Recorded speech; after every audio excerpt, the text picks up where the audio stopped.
everyone, welcome back to my channel. Today I am going to be doing an unhaul. Obviously I've been buying a lot of books lately, so I had to put my money where my mouth was and get rid of some of the ones that I'm not going to read, that I've already read and I'm not going to reread. These books are going to friends, other ones are just going to go to the little libraries that are around my neighbourhood. If any of these books are your favourites, I apologise. They just didn't work for me and I'm going to run through why, tell you what's going on. I hope that you enjoy this video. If you're new here, make sure you give me a big thumbs up and subscribe if you like what you see. I do lots of videos like this. I'm always buying things, throwing things away, throwing things at the wall. Number one, I have had kicking around, this is so dusty, but Faceless by Alyssa Shinmel. This is a book about a girl named Maisie who is struck by lightning, or she's out running in a storm and something is struck by lightning and her face is destroyed partially in an accident. I think that it's just to do with kind of recognizing yourself anymore, the sort of discussion of self-identity. It is a YA book, so it's definitely aimed at younger readers. I'm going to be giving this one to one of my friends. She has a teenage daughter who I definitely think will enjoy this way more than I probably will as the grand old woman that I am. Same sort of thing with this one. This is Paper Butterflies by Lisa Heathfield. This is about a girl named June who comes from a terrible home life with her stepmother and stepsister. Not even her dad knows the truth, and then she meets a boy named Blister in the woods. I think that is quite an emotional, fraught sort of book. It's just not something that I'm really gravitating towards these days. Definitely me a couple of years ago, I would have loved books like these. I bought them both at the same time, as well as another one that I've kept because I really did enjoy that book. I think that with these, my daughter's probably 5 years off being able to read them. She turns 10 this year, so I just don't think that she's going to be sort of into stuff like this until she's a little bit older. But my friend's daughter is in the age bracket where she's definitely going to enjoy these books, so why not give them to a good home. This is Thorne, Abbey by Nancy Olin. I got this one off Book Depository 5,000 years ago. It's a retelling of Rebecca, and that's kind of all you probably need to know. I remember Nancy Olin used to kick around so much. I also have another book of hers that I'm going to be giving away. That is Beauty. So this is a Snow White retelling. I did read this one. I haven't reread it in the 6 years since I read it, so it's definitely got to go. This one's actually really funny.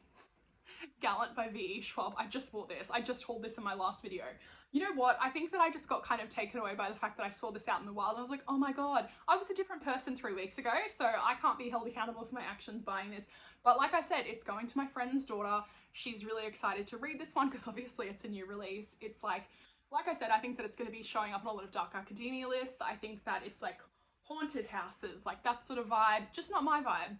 Just the vibe, obviously, when I'm in the bookstore and I'm just being overtaken by spending my husband's money, so I'm excited. So going to my friend's daughter, I should just rename this the friend's daughter book haul, is Two Can Keep a Secret by Karen M. McManus. She is the author of One of Us is Lying. I have read this one. This is pretty fucked up. You definitely get the Pretty Little Liars vibes in this because there are a lot of sets of twins, dynamic of sibling relationships and small town vibes, that sort of thing. I think that once you've sort of read a thriller, you can't really reread it. Well, me personally, I can't because I sort of can see what's happening. I'd say that this would be a solid 2.5, 3-star book.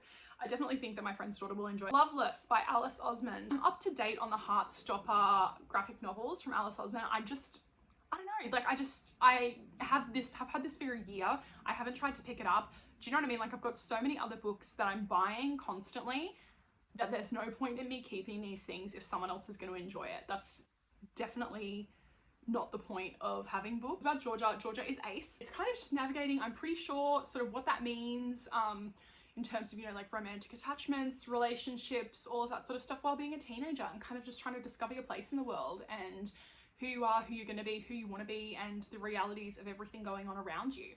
Next up, we've got four hippy-dippy new age woo-woo books. So this is Treasure Yourself by Miranda Kerr. I was so intent on buying this. Just I really wanted a copy. I never fucking picked it up. I don't know why. I think it was just the pink, and I got it in my head that I really wanted it. But I mean, it's full of cute little inspirational quotes. I'm sure that someone will love it at one of those little libraries that I pop it in. Hopefully someone enjoys it better than I didn't.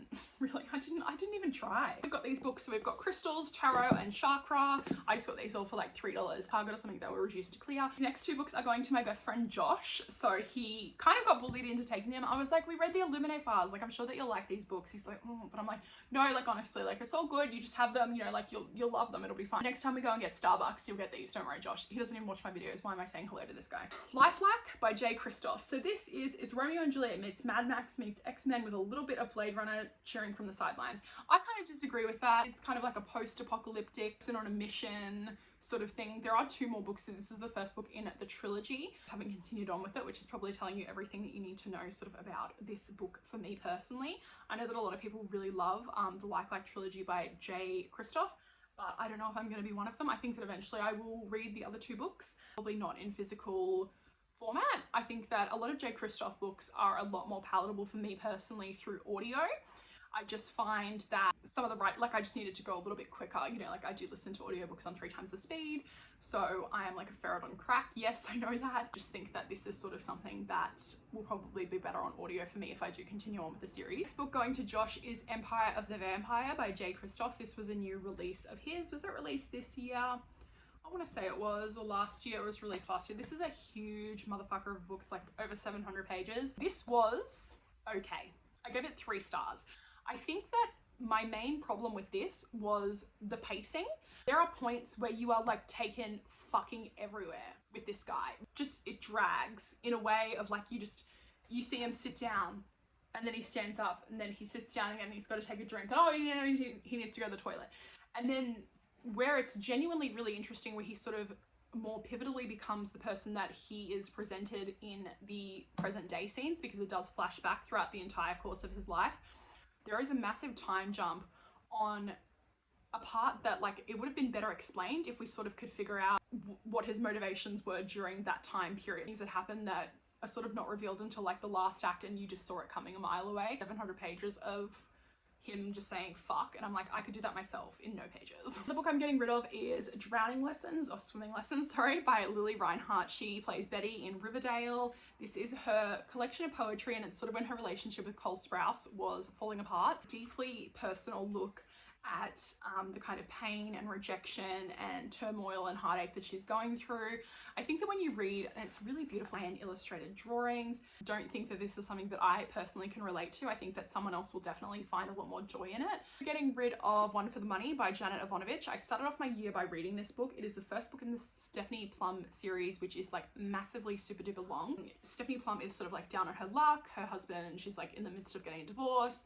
She is like broke, so she becomes a bounty hunter essentially. There is a guy that I think she lost her virginity to him on like the bakery floor or something like weird like that, and he is a disgraced cop who has been framed for a murder. She's trying to hunt him, but then he basically enlists her help to prove that he didn't do anything wrong. This is almost like a cozy mystery. There isn't like a lot of sex or swearing or anything like that in it, but it's just not something that I'm like gonna continue on with. And I mean, having to buy like 20 odd books, like they're all available on my Libby. I just don't think that I'm going to bother with the physical copies of these books, and I know that this will be something that'll definitely get snatched up straight away. And then last up, I have an entire series, and that is the Shadow Falls series by CC Hunter, and it's got Shadow Falls in the beginning, so this is the first one, with Born at Midnight and Awake at Dawn, Whispers at Moonrise, at Dusk, and Chosen at Nightfall. I just don't think I'm ever going to read them. A couple of years old, and I've just had them for so long that I've never been inclined to read them. If it was going to happen, it would have happened. Do you know what I mean? Like, I'm constantly adding new books to my shelves regardless of saying that I never buy books. Like I said, guys, no shade if any of these are your favorite books. They're just not for me in this moment in my life. Who knows? Maybe I'll be going to that little library box and trying to retrieve my shit. Hope that you're having a wonderful day wherever you are in the world. Lots of love, hugs, and kisses. I will see you in my next video. Bye, guys. Mwah!